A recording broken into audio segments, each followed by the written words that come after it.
Comrades and friends, the world situation is getting pretty dangerous this week especially, and I want to talk about two crises that are barreling at us from two different directions. One is some military brinkmanship. The U.S. is rushing F-16 dogfighter jets to Syria. Now, why is that a big deal? There's already a lot of aircraft bombing Syria.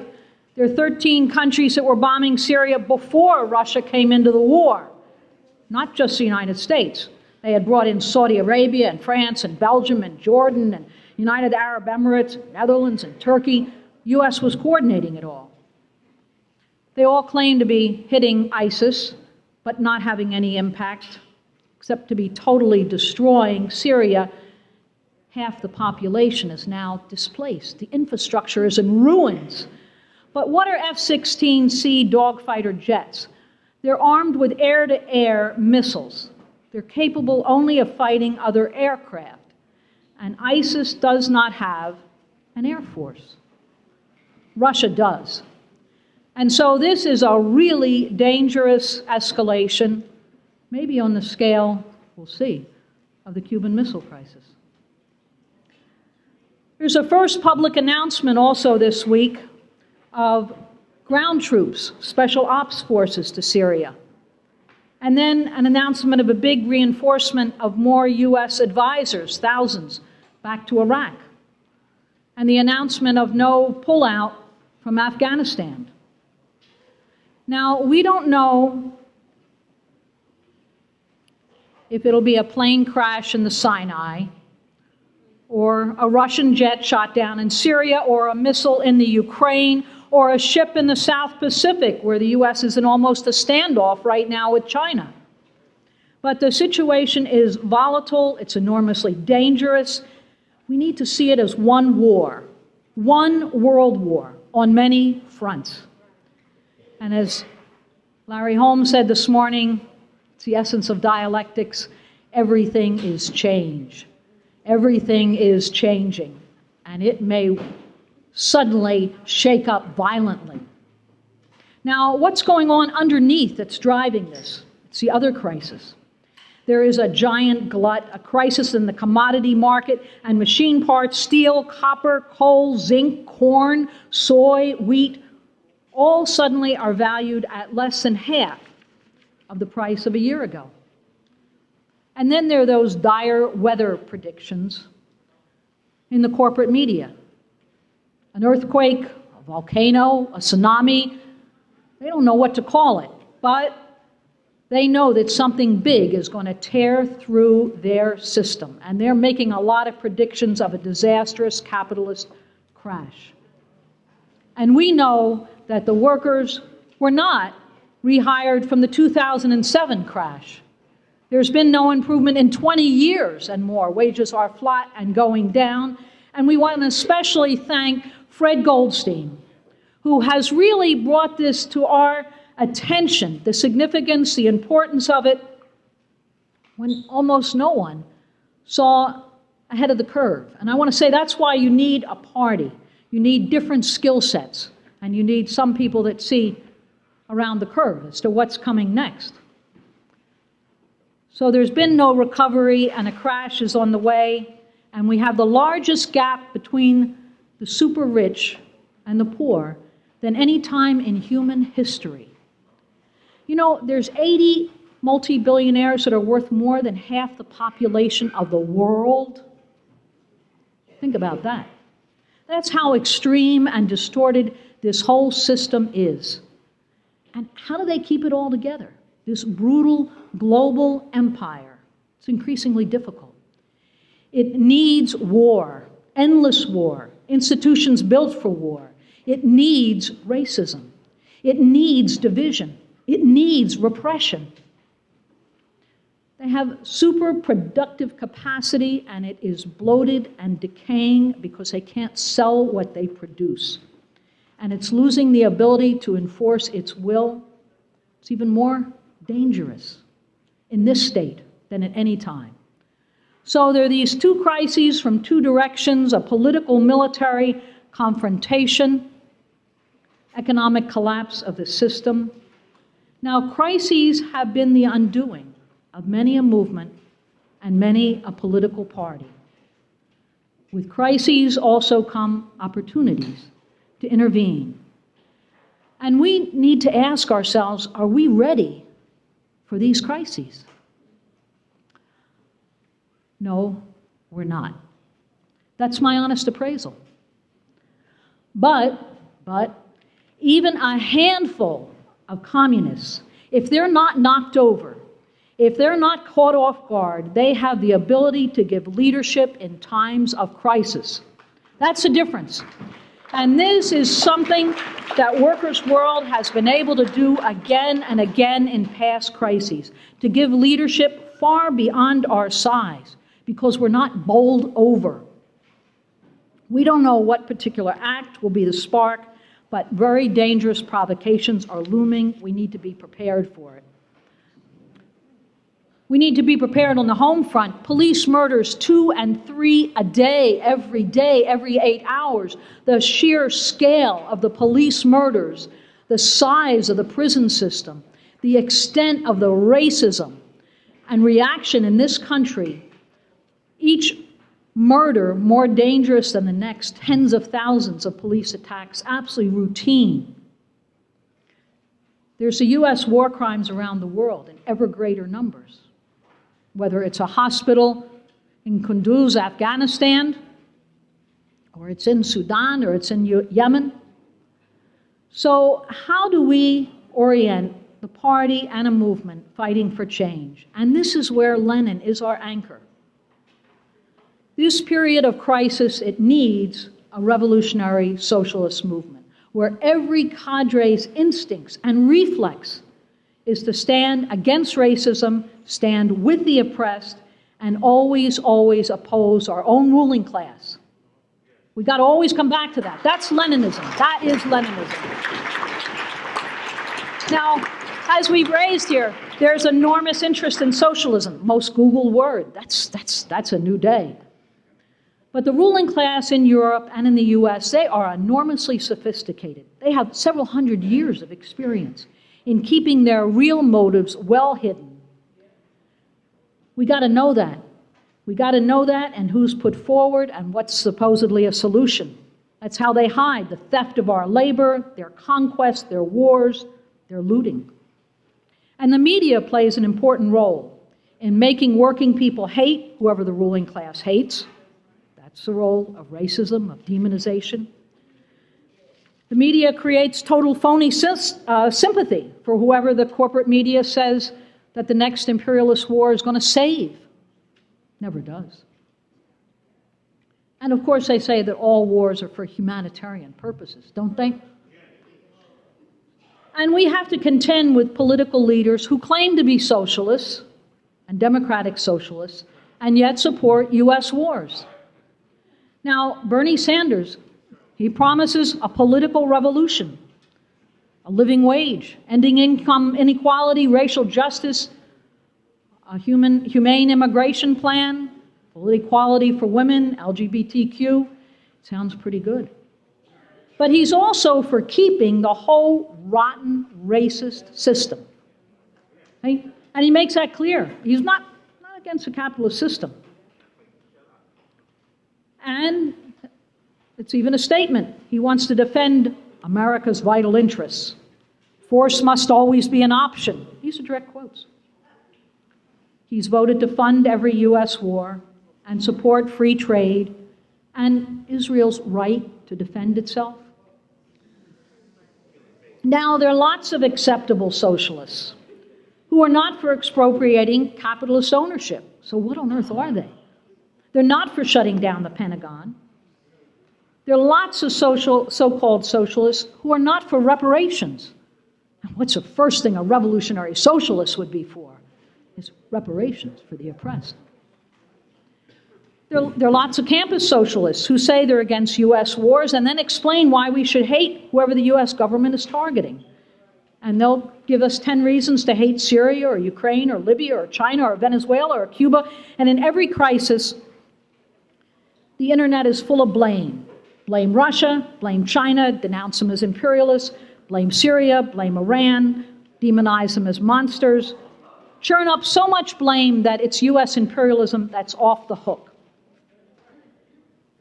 Now, the basis of Leninism is to recognize the responsibility of the workers' movement in the imperialist countries to always oppose their own ruling class and not get lost and drowned. To know that there's layers of propaganda and chauvinism. Because we need to know that that poison can seep into the party itself and immobilize us. It's the most difficult here in the center of imperialism to maintain our revolutionary edge. It's really the acid test. And we have survived because of that determination. It's ABC to see all these wars as one war, and one war where we take sides. Because Workers' World Party is a combat organization, and our side is always against US imperialism. Always against US ruling class right here. We need to see it like looking at every issue and saying we have a compass. Now, a compass always points north. It's not all over the dial. It's got to be the same with us.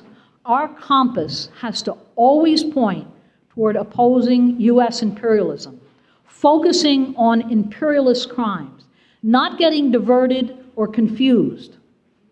Now, a compass is not a crystal ball, but it's a very useful tool. It's been used for hundreds of years. You can use it in the dark, you can use it in a storm. It's always pointing north. It's not repetitive. It's actually consistent. And that's what we need to be. We need to be a compass for the working class movement in the US.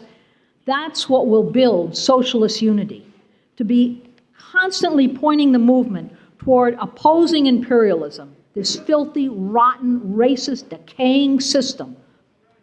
That building socialist unity is trying to get the whole part of the strongest of revolutionary currents of the movement going in the same direction, ourselves and our allies.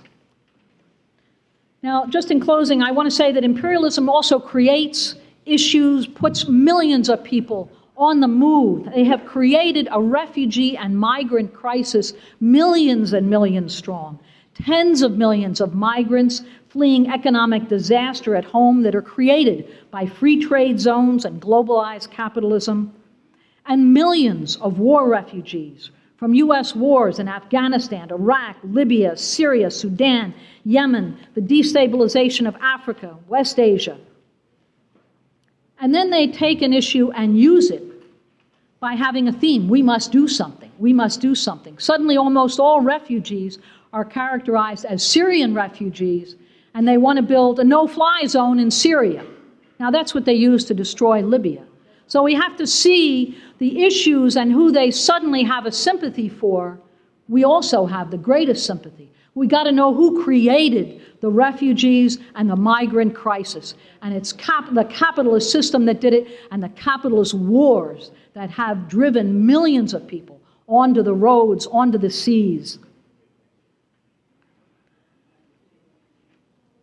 Now, final point. The one working class weapon is international solidarity. Always standing with the oppressed under attack. Any war where US imperialism succeeds, the workers here lose. Look what happened with Libya. Workers in Africa, everywhere, lost and here in that one terrible war. And yet US wars have not succeeded for them. They've overturned and left a smoking ruin in Iraq and Afghanistan and Libya, but they didn't succeed in dominating the region. It makes them more dangerous. So our compass is opposing imperialism at every step, the enemy of all mankind, exposing their lies, also knowing our strength. The working class today is more international than at any time in history, and more open to internationalism. There are millions of workers who feel the struggle in their countries of origin and come with rich experience of the class struggle, and they're connected by technology and by life experience. So internationalism is a weapon in the class struggle because it builds unity. That's why it's a weapon. We need the absolute determination here in the class struggle that the Palestinian struggle conveys when they say, and now the whole world responds, when they say, Palestine will win. We need the same confidence that the Cuban people exude when they declare, venceremos. So, death to U.S. imperialism. The workers united will never be defeated. We will win. Thank you. All right. Thank you so much, comrades and friends. And in fact, it's an honor to be here on this sacred territory where El-Hajj Malik El-Shabazz was martyred over 50 years ago. And of course, I dedicate my comments today to the legacy of El-Hajj Malik El-Shabazz, Malcolm X, and of course, Dr. Betty Shabazz as well. The city of Detroit was the beginning of the political journey of Malcolm X. During the early 1950s, Dr. Betty Shabazz was from Detroit, and of course, we stand on the shoulders of their contributions to world revolution. I wanted to today talk about the phenomena of neocolonialism in the 21st century and our struggle to reverse the imperialist militarism and the economic crisis in Africa, indeed throughout the world. Africa has been severely set back with the imperialist destruction of the North African state of Libya, along with the interference and the democratic processes coming out of Egypt and Tunisia. Nearly 5 years ago, a rebellion erupted in southern Tunisia, where a young vendor set himself on fire due to the horrendous economic challenges facing post-colonial states. This rebellion soon spread throughout the North African country, resulting in the toppling of the longtime dictator, Zine Abidine Ben Ali, by the middle of January of 2011. 2 weeks after the installation of an interim government in Tunisia, the unrest spread to neighboring Egypt, leading to the forced resignation of the then President Hosni Mubarak. The following year, in 2012, the Muslim Brotherhood's allies, the Freedom and Justice Party, were declared victorious in a national presidential election. Demonstrations during 2011 spread to Algeria and later to Yemen, bringing about different outcomes. The much-championed rebellions in both Tunisia and Egypt did not lead to the consolidation of the progressive forces, which could seize power and establish a political order committed to genuine revolutionary transformation and to socialism.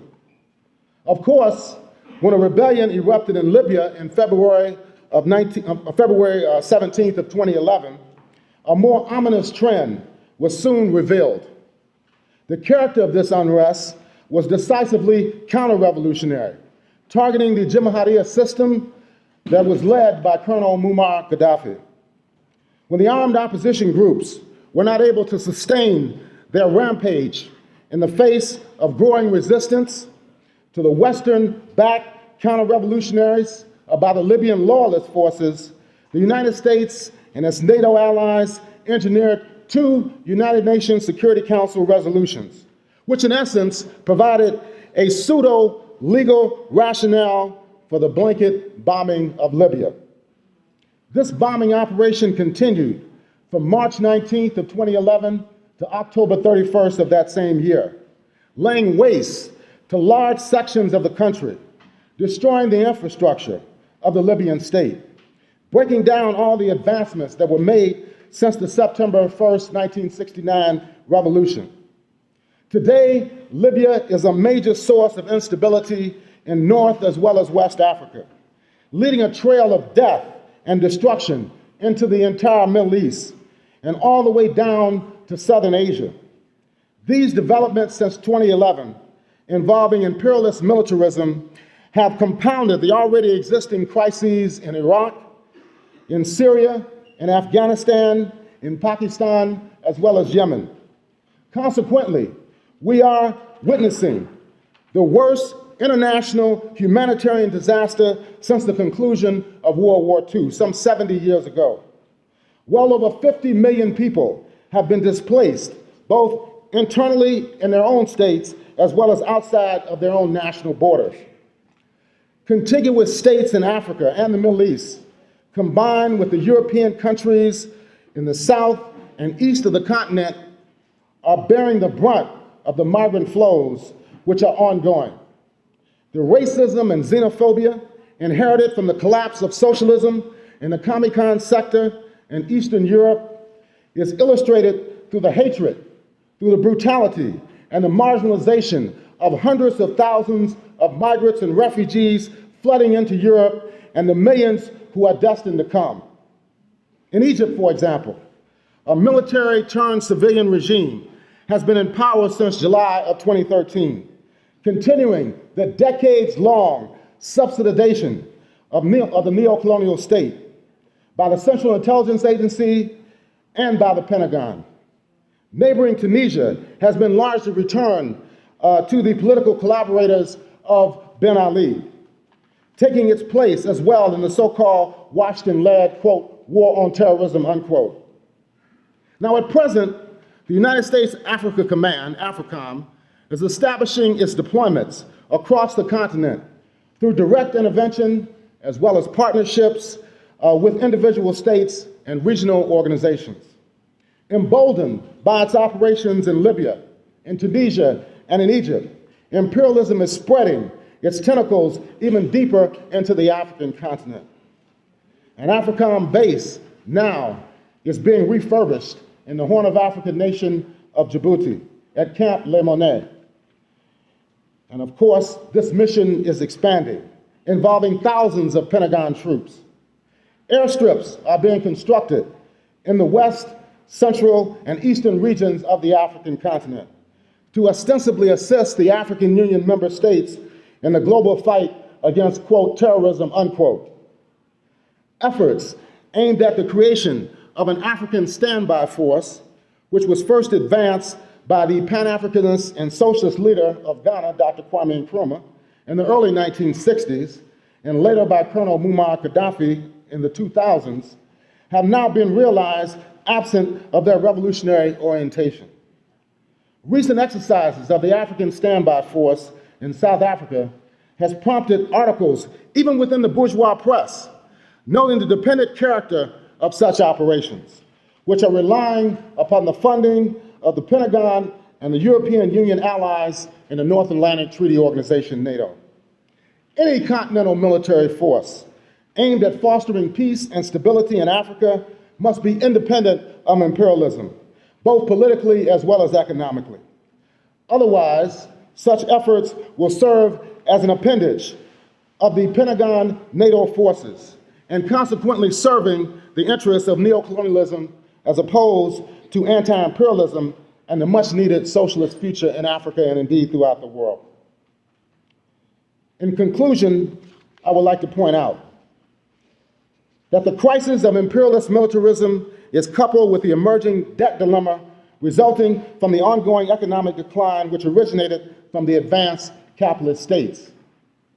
Despite the plethora of articles and reports over the last few years hailing what is described as a phenomenal economic growth pattern in Africa, these states, at the conclusion of this year, 2015, are witnessing a recrudescence of higher debt service ratios, of joblessness, a rapid devaluation of currencies, partly stemming from the decline in oil prices and other commodity prices due to the capitalist overproduction. At the same time, this resurfacing of a monumental debt burden is giving rise to a militant working class struggle in Africa, particularly in the areas where they are more industrialized. Industrial actions, student unrest, a re-examination of socialism is taking place. In Nigeria, in West Africa, in Ghana, in West Africa, in South Africa, 3 of the states in Africa which have been designated as, quote, emerging economies, unquote, workers and youth are engaging in strikes and mass demonstrations, demanding action to halt the rapid decline in living standards fueled by inflation and a diminishing rate of foreign direct investment. Nonetheless, this developing crisis, which is not limited to Africa, but extends to all of the oil-producing states, from the Russian Federation to Iran to Venezuela and to Brazil, to name only a few, requires an ideological and a political response. The lessons of Egypt and Tunisia instruct us that any uprising must be informed by anti-imperialist and anti-capitalist politics. Otherwise, the Libyan model will spread throughout the continent, leaving the course of the struggle much more complex and consequently burdensome. Rising oil and mineral production without a transformation of the relations of production within the emerging economies will only benefit imperialism in the short term as well as the medium term. What is required is a resolution of the contradictions between the capitalist modes of production and social relations of production. The only solution is socialist revolution. Throughout the region where the workers, the farmers, and the youth can determine their future without the domination of Western financial institutions boasted by the Central Intelligence Agency, the Pentagon, and the NATO forces. A break with the world capitalist system will heighten the socioeconomic crisis in the so-called Western advanced industrialized states, where workers and youth are also subjected to higher levels of exploitation and political repression. These ruling class interests, based in the West, depend upon the acquisition of natural resources and labor from the oppressed nations on the terms set by the capitalist corporations and financial institutions. Concurrently, the workers and the oppressed inside the imperialist states are being required to sacrifice their living standards through the decline in wages, the evisceration of public education and social services, along with the theft of pensions and the transfer of public assets to private firms and so-called authorities. Therefore, the basis for international revolution exists. We must link the struggles of the workers and the oppressed globally. U.S. imperialism, the center of all exploitation and degradation in today's world, must be brought under the control of the majority of the people. It is only through this revolutionary transformation that genuine peace, stability, and mutual cooperation among the nations of the world can be achieved. Thank you so much, comrades.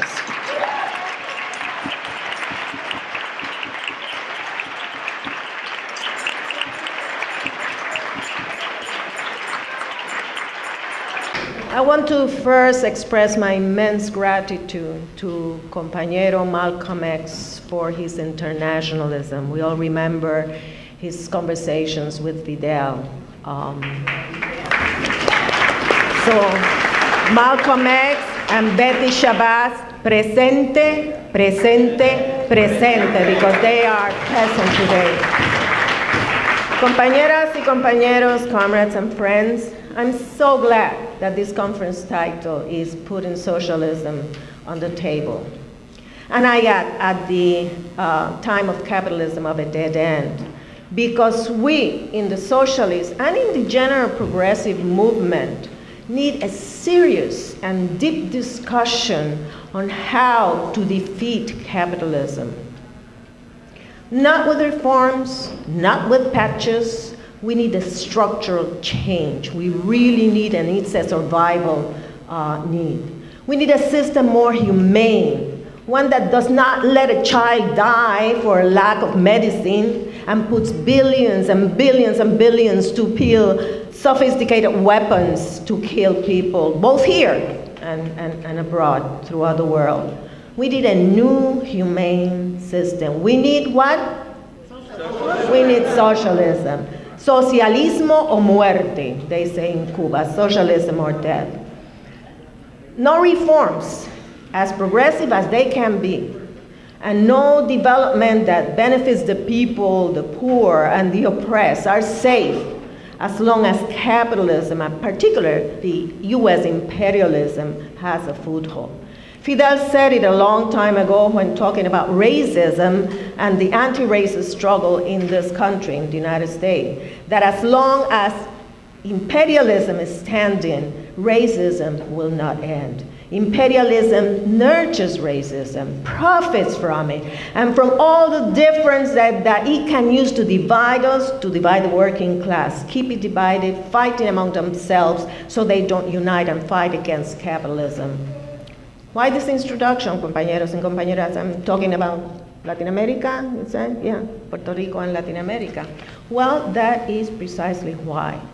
For several years, compañeras y compañeros, I have been reporting on the advance in that region and the turn to the left of the whole region. And that is still generally true. But I wanted to raise the difficulties confronted by the progressive movement and governments right there, because many of those difficulties arise from US imperialism right from this country. The great achievements won in the region are too much for imperialism to bear. And they say, how dare they speak with their own voice and create regional organizations where the US is not allowed?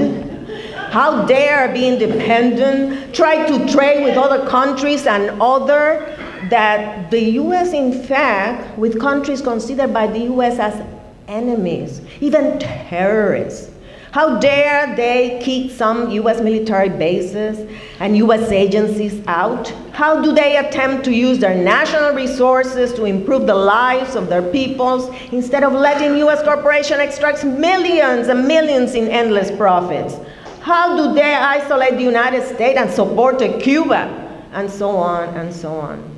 So now the United States has intensified its intervention in the region, not with troops, although it has increased the military base in several places, particularly in Colombia, aligned with the reactionary right wing of many of those countries to sabotage the progressive processes. Capitalism, if its final end phase, is trying to turn back the forward march. The capitalist crisis has hit the whole world, and Latin America is not an exception. The crisis is global, but it's also the struggle. The masses, the social forces in Latin America are still fighting and still demanding their right, and still they want to go forward, like in Mexico, in Honduras, in Colombia. There are two camps worldwide, compañeras y compañeros, the capitalists together with their forces who serve them, their allies, and the masses fighting it at a global scale. But I wanted to focus in one country, one that for a long time was not even considered Latin America, and that is Puerto Rico, my country. The one that has been in the news now because of the immense debt of 73 billion, which is 4 times the debt in Detroit. Puerto Rico is the perfect example of the virulence of capitalism in its final dead stage. How it operates with no disguise to benefit capital. It shows the anarchy and the corruption at all levels tied to capitalism. It is a colony of the United States. What does that mean? What does it mean a colony means? It has no sovereignty, none. And a compañera said it, compañera Lourdes said it very beautifully this morning. Foreign capital owns everything, everything in Puerto Rico, decides everything, everything is decided by foreign capital. The island's government is just a figurehead. Wall Street and the Pentagon through the US Congress are the real rulers. They are the ones who really have the power in Puerto Rico. We have been a laboratory for United States practices since the US invaded us in 1898. Some of these practices were also performed here on the native people and on the African American people right here in this country. But all of them have been practiced in Puerto Rico, erasing our history and our heroes, trying to suppress our language and even our flag, using us for pharmaceutical experiments, sterilizing our women, using our land to test toxic weapons and practice for military interventions in other countries, targeting, killing, and imprisoning the independence movement, and et cetera, and a very long et cetera. But one of the most criminal has been the economic destruction. It has left Puerto Rico in a deep, deep depression, bankrupt. All the measures to deal with the current crisis are to benefit the bondholders in Wall Street. There is much to say, much facts to bring, but with the limited time, I'm not going to. So this is just like a pincelada, just a kind of brush, just some ideas. Many of them, these bondholders, are hedge funds, the fondos buitres, we call in Latin America, vulture funds. Then there is the transfer of money from the Puerto Rican people to the United States. While the United States sends between $13 to $16 billion yearly in aid, quote unquote aid, these are student scholarships, Medicare, food stamps, and so on. It takes $58 billion a year because of imports, because what the compañera said this morning, everything that we consume in Puerto Rico comes mostly from the United States. Walmart and all these big stores pay hardly any taxes. The enormous productivity of capitalism because of the implementation of high tech has also affected the island, reducing the workforce. The manufacturing sector, in foreign hands, of course, has seen such an increase of productivity that it no longer needs any more workers. The Puerto Rican government's measures are to squeeze the workers and the poor to pay bondholders. And while the people are getting increasingly poor, laws have been implemented to give a free ride to billionaires from the United States by exempting taxes from the profits made in Puerto Rico. More than 500 billionaires from this country have moved to Puerto Rico to take advantage of this. And they take the best land, the most precious beaches, and they are only required to open 3 jobs there.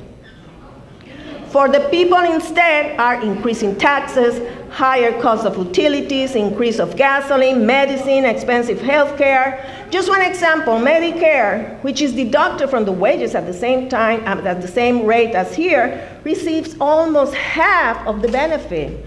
And while Medicare will be raised in the United States, I think 3% or something, in Puerto Rico it will be lowered even more. It will be lowered 11% of what it gives now.